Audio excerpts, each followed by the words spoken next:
Hollywood TV.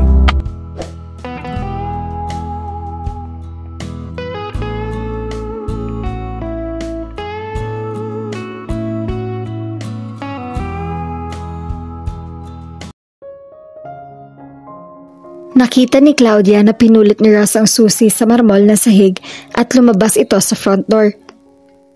How she hated that man. Sa akala ba nito ay hindi siya naghahanap ng trabaho? Nilapitan niya lahat ng kaibigan ng kanyang mga magulang, ngunit wala namang makapagbigay sa kanya ng trabaho. Yung administrator ng kanilang bayan na kumpare ng daddy niya, hiniling muna na kumuha siya ng civil service exam bago siya may pasok sa munisipyo. 5 buwan pa bago ang eksaminasyon. Naisipan na lang niyang tumawag kay Tyra. Nagpapatulong din siya rito na makahanap ng trabaho. Baka may maganda na itong ibabalita sa kanya. The likes of us, we can find job. Saad naman ito nang tanungin niya. Hindi ko nga maintindihan kung bakit. Nag-aaral din naman tayo. Bakit ayaw nila tayong bigyan ng pagkakataon? Himatok niya. Humalakhak si Tyra. Sino magbibigay sa atin ng trabaho, Claudia? Mas magharap ang suot natin kaysa sa mga prospective employers natin. Ang mga alahas nila, hulugan. Ang sa atin, heirloom. Hindi natin kasalanan na intimidated sila sa mga kagaya natin. Forget about finding a job. I need the job. Kulang ang allowance na ibinibigay sa akin ni Ross. Kinausap ko ang papa. Wika nito. He agreed to lend me the money I need to start my business. Ikaw ang gagawin kong business partner. Unang-una, kilala kita. May tiwala ako sa utak mo. Pangalawa, hindi ako intimidated sa'yo dahil mas maganda ako. It sounded great. Kaya lang, wala akong pera, Tyra. Hindi ko naman masikmurang ibenta mo at isanla mo ang mga alahas sa pamana sa akin ni Mami at ng lola ko. 24 pa lang ako. Alam ko, hindi kita hihingan ng pera. Hihingan lang kita ng ideas. Siyempre, kailangan ko ng secretary, auditor, manager at kung ano-ano pa.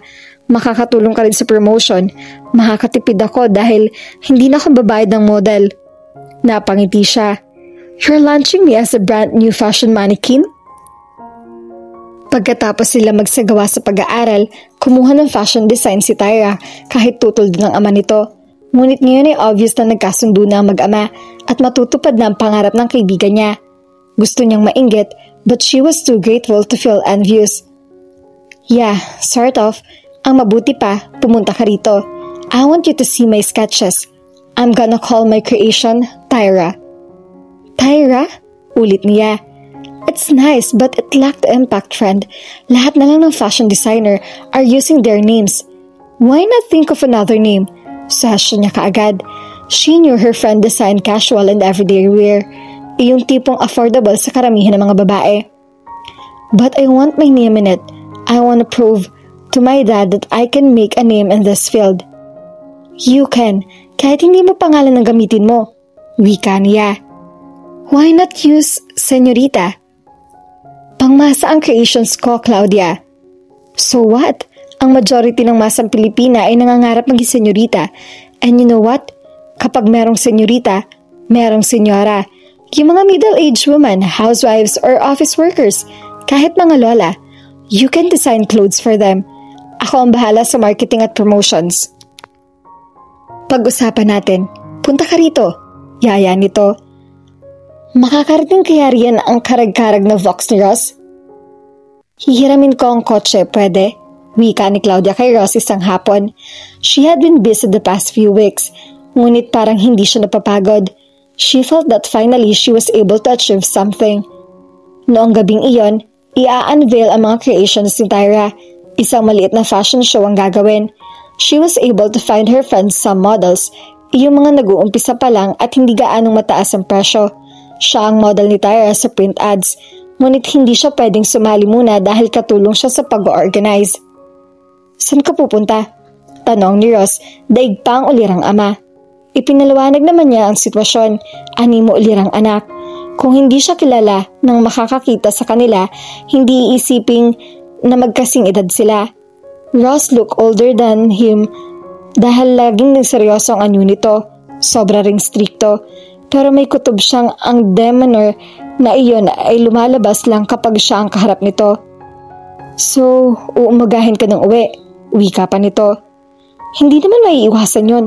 May party pa pagkatapos ng show. Wika niya. Sasamahan kita. Presinta nito. Sanay naman ako magmaneho mag-isa. Hindi lang niya maidagdag na sanay rin siyang umagahin sa kalsada. Mabuti na lang at hindi na siya nag-aksaya ng salita. Ganon din naman na sinabi ni Ross. Alam ko na sanay ka ng napapaumaga sa lansangan at hindi yun magandang tingnan. Delikadong panahon. Maswerte ka lang siguro kaya hindi ka napapahamak. Pero ngayong nasa pangangalaga na kita, hindi kita papayagan sa dati mong gawi. Formal ba ang affair? Pinigil niya ito nang mapangiti dahil sa huling tanong nito. Hindi naman masyado. Just bring your dinner jacket. I'll get dressed na. Isang creation ni Tyra ang suot niya. / ang balikat, / ang hemline, / ang baywang. Kulay gubat iyon, itinaas lang niya ang buhok at hinayaang malaglag ang ilang hibla to soften her features. Napangiti siya nang makita ang reaksyon ni Ross sa suot niya. Dahil strategic naman ang lugar ng mga slashes sa damit, kandaduling ito. Hindi ito malalaman kung saan titingin, sa balikat ba niya, sa baywang at sa kapirasong pusod o sa legs na naka-expose. Ngunit hindi lang naman si Ross ang napatunganga. Maging siya rin ang napatunganga rito. He was wearing black slacks. Iyon din pihado ang suot nito sa bangko. Pinalitan lang ng gray na long sleeve ang barong at ang jacket ay isinampay sa balikat. There was a hint of sophistication in his ruggedness. His thick brows and furrow between them made his stubbornness apparent. Determination and authority were on the line of his jaw and in the way he carried himself. The only thing that would give her away his real age was the weak smile forming in his lips. When he smiled, he looked boyish.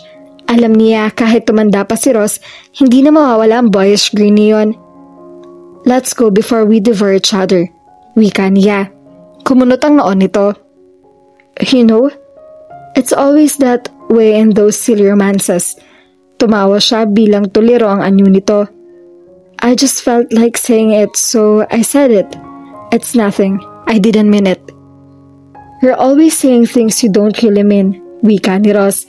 O muna na itong lumabas ng pinto. Naghintay na sa driveway ang Mercedes, nagbagamat lumubog ang modelo, ay nagpakapang elegante pa rin ito. Aminado siya na mula nung si Ross ang gumamit niyon, gumanda ang kondisyon ng sasakyan, lagi pang makinang. He opened the door for her. She stepped inside. I may always say things I don't really mean, but I don't do things I don't mean. Wika niya na makaupo na sa harap ng manibela ni Ross. Hindi ito nagkomento, bagkus ay pinatras ng sasakyan sa gate na nakaibukas na ng isang maid. Don't pretend that you don't know what I am talking about. Wika pa niya. What are you talking about? Sa side mirror ito nakatingin. Umismid siya. Alam mo ang batas ng tao, it has a tendency to complicate things. When we almost made love, it was completely right, but the law says otherwise. It was wrong. Wika ni Ross. Why? Dahil magpinsan tayo sa mga batas? Hindi dahil doon. It happened for the wrong reason. Wika nito.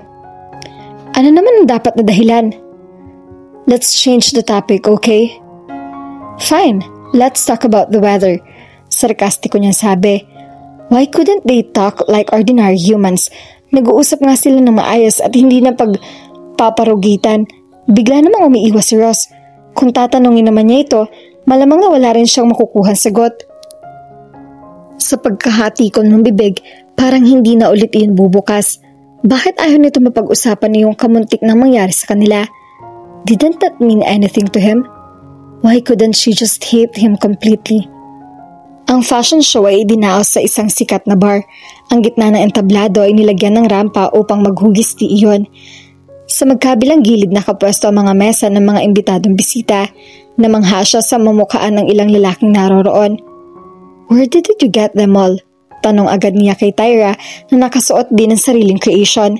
Damit na walang likod. Hindi niya tuloy maisip kung paano na isusuot iyon. Sumulyap muna kay Ross si Tyra pagkatapos ngumiti. I invited all her boyfriends past and present. All 8 of them? Bulalas pa niyang amused.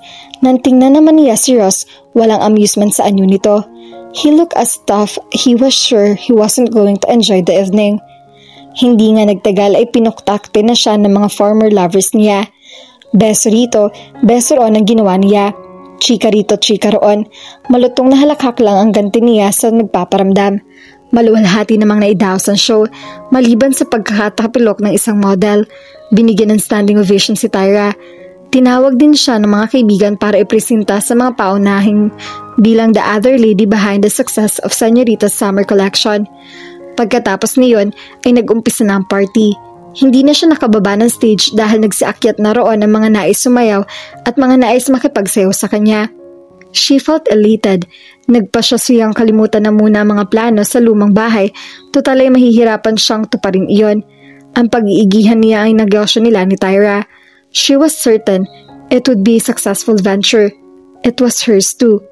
May usapan sila ni Tyra na kapag may access na siya sa kanyang trust fund, ilalagay niya iyon sa kanilang negosyo. Ito ang bahala sa creative side.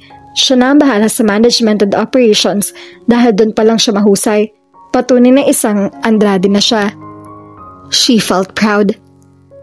Why the face, Ross? Tumatawang tanong ni Claudia rito nang nasa labas na sila. Just get in the car, okay? He looked and sounded morose. Okay. She stepped inside. Mabilis din namang sumakay si Ross. Paandarin na lang ito ng kotse nang may lalaking kumatok sa bintana sa tabi niya. Ibinaba niya iyon. What is it, Jacob? Tanong niya. Hindi niya alam kung pang ilan ito sa mga naging boyfriend niya. He was good looking ngunit kaninang magkatabi si ni Ross, nagmukha itong ordinaryo. Just tell me the time and place. I'll be there with my best man. Wika ng lalaki. Yeah, sure. See you. Kinawayan niya ito at itinaas muli ang bintana. What is that all about? Usisa ni Ross. He backed out of the parking area. Niyaya niya akong pakasal. Mag-iisip muna ako. God, I'm so tired. She reclined her seat at itinaas sa heather desk ang dalawang kamay at nag-inat. You should be. Magdamag ka na pagharutan. Paano kang hindi mapapagod?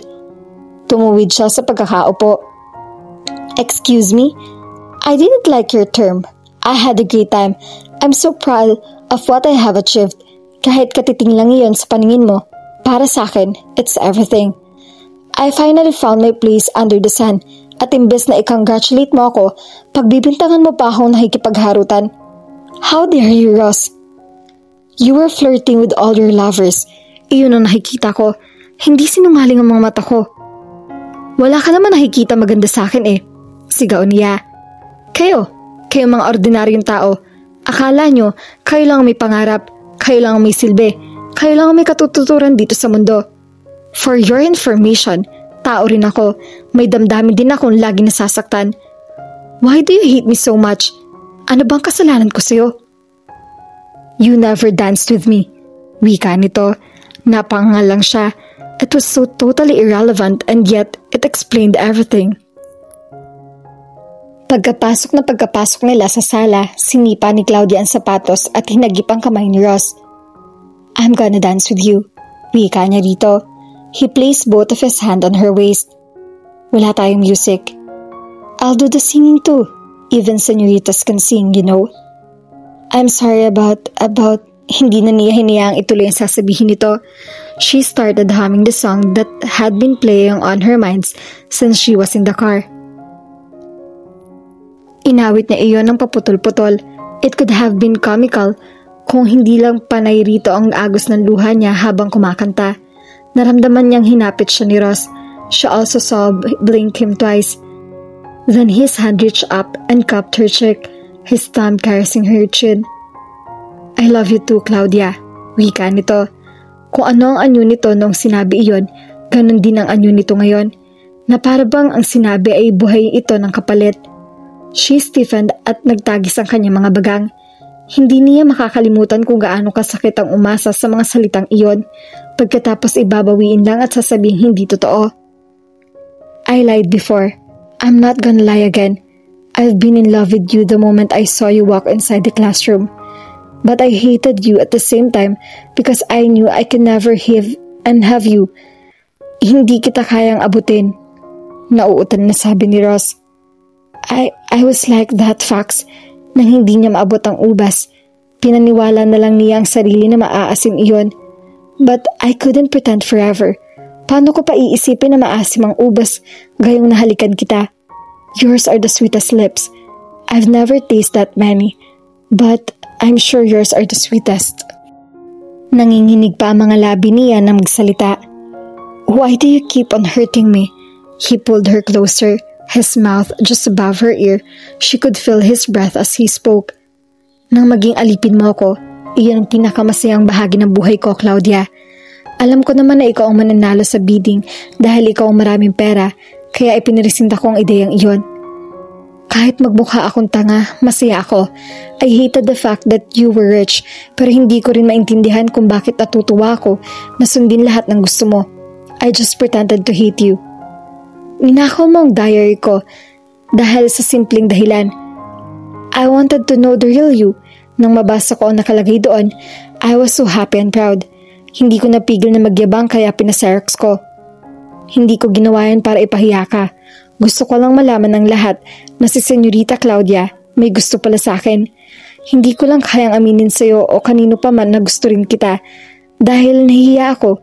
Pagtatawanan nila ako, sasabihin nila ako ambisyoso. Ang taas kasi ng tingin nila lahat sa'yo. Akala lang nila inaaway ka nila. Pero ang totoo, takot sila sa'yo. Defense mechanism lang namin iyong pang-aasar sa'yo noon. Pero alam namin, hindi ka namin kaya. Why did you deny it? Tanong niya. Her face was buried against the side of his neck. Dahil itinanggi mo rin naman ang totoo na yung nakasulat sa diary mo. Nasaktan ako. Inasahan ko lahat na nakasulat doon. Pinangako ko sa sarili ko na balang araw, papantayan kita. Saka kita liligawan. Hindi na ako mahihiya. May maipagmamalaki na ako sa'yo. It was silly, but that's the way I was. Nung panahong iyon, pride lang ang mayroon ako. Hanggang ngayon siguro.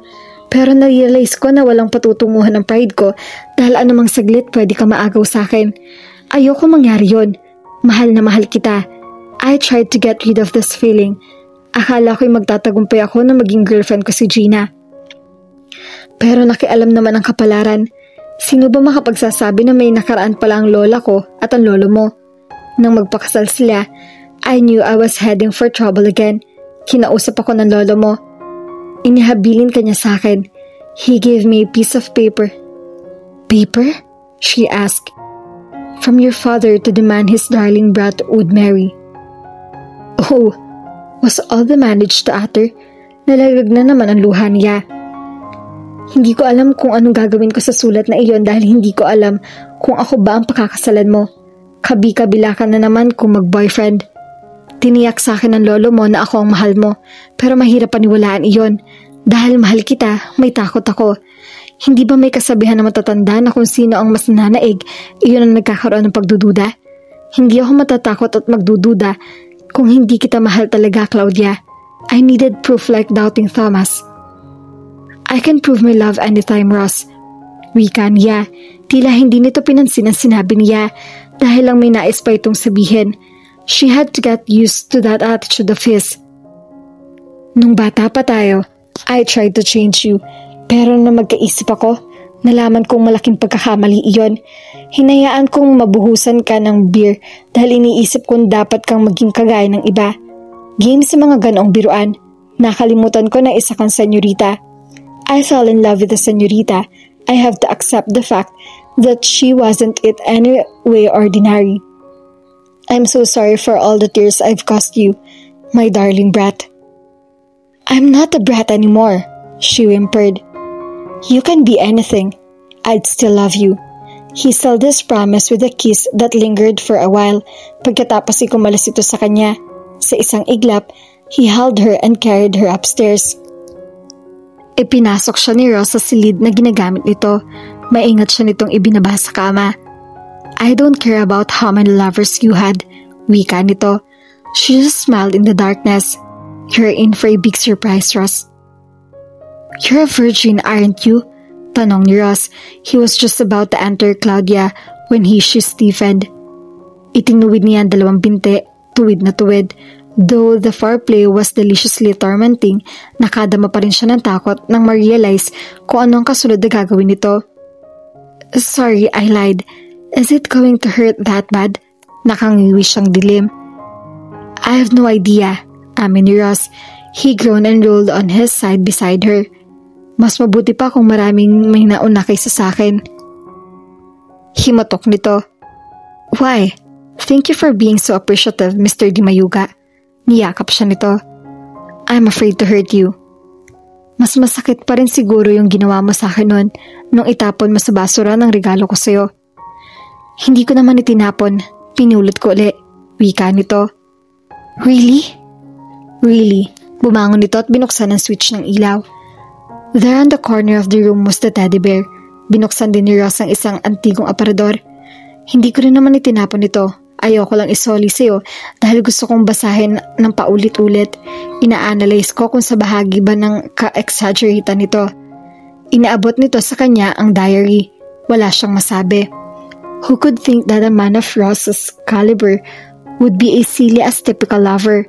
Tumawa na lang siya. When she stopped laughing, she stared at his nakedness. He loomed over her like some demigod. A smile formed on her lips. Titiisin ko na lang, Ross. Come back here. He grined. Hindi mo ako idademanda ng incest? Napaupo siya at natutup ang bibig. Anong gagawin natin, Ross?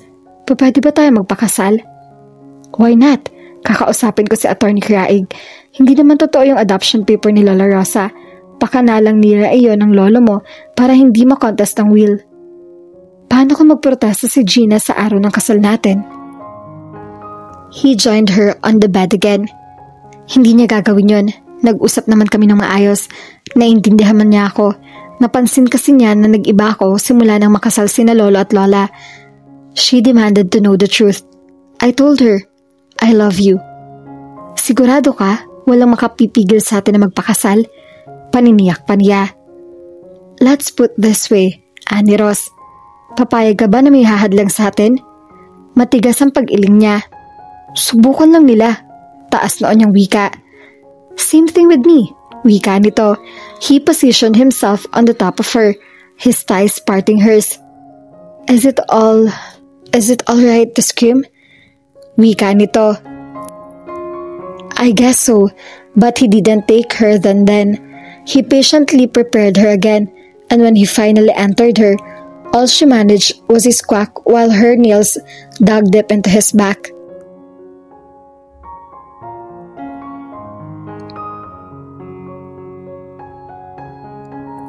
At dito na po nagtatapos ang kwentong pag-ibig ni Ross at Claudia.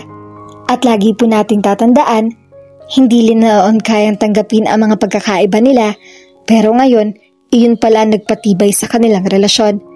At sa tamang panahon, may isang tao magpapatunay sa iyo kung bakit ka para sa kanya at kung bakit hindi ka para sa iba. Sana po ay may nakuha kayong aral at inspirasyon sa kanilang pag-iibigan. At muli po ay samahan at suportahan niyo po ako sa mga kwentong pag-ibig na ibabahagi ko sa inyo. Maraming salamat po. God bless at ingat po tayong lahat.